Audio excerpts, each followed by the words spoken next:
السلام علیکم دوستو غیر ملکی خفیہ ایجنسیوں کے لیے جاسوسی کرنے اور حساس معلومات فراہم کرنے کا جرم ثابت ہونے پر فوجی عدالت سے 14 سال قید بامشقت کی سزا پانے والے سابق اور commander lieutenant general Javed Iqbal کو صرف 2.5 برس بعد ہی اڈیالہ جیل سے رہا کر دیا گیا، جو کہ پاکستانی تاریخ کا ایک انوکھا واقعہ ہے۔ سابق army chief general Qamar Javed Bajwa نے مئی 2019 میں بریگیڈ 111 کی کمانڈ کرنے والے ملٹری انٹیلیجنس کے سابق ڈائریکٹر جنرل جاوید اقبال کو سنائی گئی 14 برس قید بامشقت کی سزا کی توثیق کی تھی، تاہم انہیں حیرت انگیز طور پر صرف 2.5 برس بعد ہی رہا کر دیا گیا۔ میڈیا کے مطابق اڈیالہ جیل کے حکام نے تصدیق کی کہ lieutenant general retired Javed Iqbal کو ان کی سزا پوری ہونے اور تمام قانونی تقاضے مکمل کرنے کے بعد رہا کر دیا گیا، تاہم اس حوالے سے فوج کی شعبہ تعلقات عامہ کی جانب سے کوئی بیان جاری نہیں کیا گیا۔ اڈیالہ جیل کے حکام کے مطابق انہیں جو دستاویزات فراہم کی گئیں ان کے مطابق جاوید اقبال نے 14 سال قید بامشقت کی سزا کے خلاف فوجی عدالت میں اپیلیں دائر کر رکھی تھیں۔ جیل حکام کے مطابق سزا کے خلاف پہلی اپیل پر ان کی سزا 14 سال سے کم کر کے 7 سال کر دی گئی، جبکہ دوسری اپیل پر ان کی سزا میں مزید 3 سال کی کمی کر دی گئی، جس کے باعث ان کی سزا 14 سال سے کم ہو کر فقط 4 سال رہ گئی۔ جیل حکام کے مطابق باقی ماندہ وقت میں بہتر رویے کے باعث انہیں قید میں مزید چھوٹ دی گئی۔ یوں ان کی سزا 2.5 برس میں ہی پوری ہو گئی اور انہیں رہا کیا گیا۔ جیل حکام کے مطابق اس معاملے میں جیل مینول پر عمل درآمد کرتے ہوئے سزا پوری ہونے کے بعد انہیں جیل سے رہا کیا گیا۔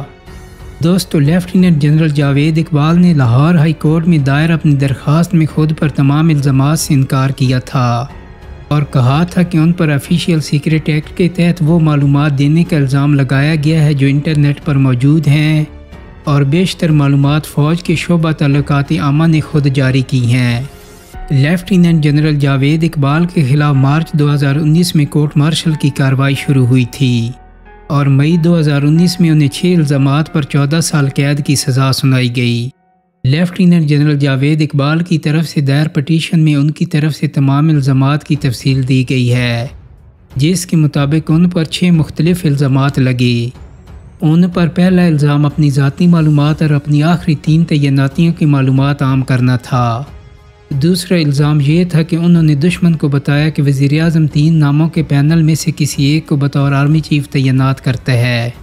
اسی طرح پاکستان فوج کی جانب سے افغان سرحد پر باڑ لگائے جانے اور روس سے جنگی ہیلی کاپٹر خریدنے کے لیے بات چیت سمیت دیگر الزامات سے متعلق دشمن کو آگاہ کرنا شامل ہے۔ ان الزامات کے جواب میں جنرل جاوید نے اپنی درخواست میں کہا کہ ان الزامات میں سے کوئی بھی ایسی معلومات نہیں جس کے بارے میں کہا جائے کہ وہ حساس اور خفیہ معلومات تھیں۔ ان کے بقول یہ سب معلومات انٹرنیٹ پر موجود ہیں اور پاکستان سمیت دنیا بھر کے اخبارات میں شائع ہو چکی ہیں۔ ان معلومات کے افشا ہونے کا کہہ کر کس طرح آفیشیل سیکرٹ ایکٹ کی خلاف ورزی کا کہا جا سکتا ہے؟ دوستو، لیفٹیننٹ جنرل جاوید اقبال 2015 میں ریٹائر ہوئے اور اس کے بعد انہیں سال 2019 میں گرفتار کیا گیا۔ انہیں کس بنیاد پر گرفتار کیا گیا اس بارے میں جنرل جاوید اقبال نے اپنی پٹیشن میں بتایا۔ ریٹائرمنٹ کے بعد وہ ذاتی دورے پر امریکہ گئے تھے، جہاں ان کی ملاقات ریان کیسلر نامی شخص سے ہوئی جس نے خود کو ایک گیمنگ کمپنی کا کنسلٹنٹ بتایا تھا۔ ان کے بقول ریان کیسلر کا بتانا تھا کہ وہ ٹیک 2 نامی کمپنی کا کنسلٹنٹ ہے جو مشرق وسطی اور جنوبی ایشیا سے متعلق ویڈیو گیمز بنا رہے ہیں۔ اسی سلسلے میں اس نے 2016 میں انہیں اپنی کمپنی کے دفتر میں مدعو کیا، لیکن وہ مصروفیات کے باعث نہ جا سکے۔ لیفٹیننٹ جنرل جاوید اقبال کے مطابق ریان کیسلر نے انہیں گیم میں پاکستان کا حقیقی کلچر اور لباس اور رہن سہن جاننے کے لیے کنسلٹنٹ کے طور پر ہائر کرنے کی خواہش ظاہر کی۔ اس گیم کی کہانی کے مطابق ایران سے چوری ہونے والا ایٹمی مواد کراچی سمگل کیا جاتا۔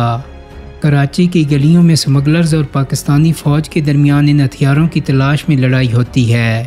جاوید اقبال کے بقول ان کی جانب سے کوئی معلومات نہ دیے جانے کے بعد ریان کیسلر نے انہیں بتایا کہ ٹیک 2 نے یہ پروجیکٹ بند کر دیا ہے۔ ان کے بقول ریان کیسلر نے ہارورڈ گریجویٹ برائن جانسن سے ملوایا، جس نے بتایا کہ وہ امریکی حکومت کے لیے مختلف تحقیقاتی پیپر لکھتے ہیں اگر وہ بھی پیپرز لکھیں تو اس کے لیے انہیں کنسلٹنٹ فیس بھی دی جائے گی۔ جنرل جاوید کے مطابق انہوں نے اس بارے میں پاکستانی فوج سے اجازت حاصل کرنے کا بتایا اور کہا کہ فوج کی اجازت کے بغیر وہ کوئی بھی پیپر نہیں لکھ سکتے۔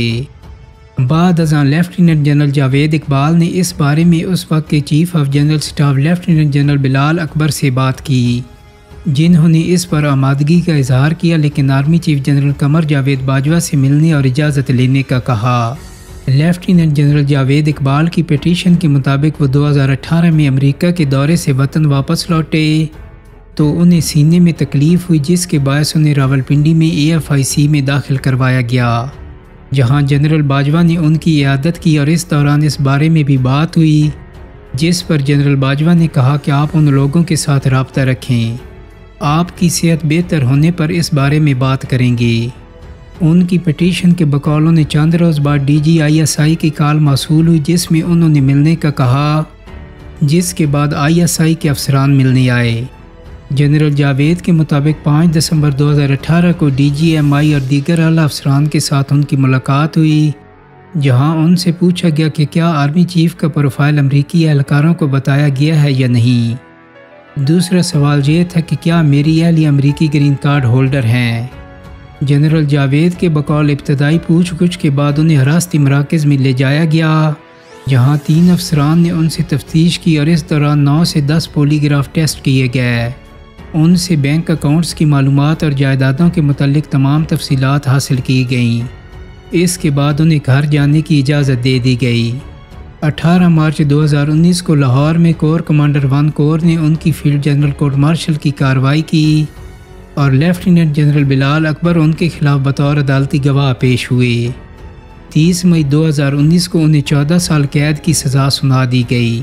اور دوستو، یہ 14 سال کی قید پھر 2.5 سال کی قید میں کیسے بدلی، یہ تو میں آپ کو ویڈیو کے شروع میں بتا چکا ہوں۔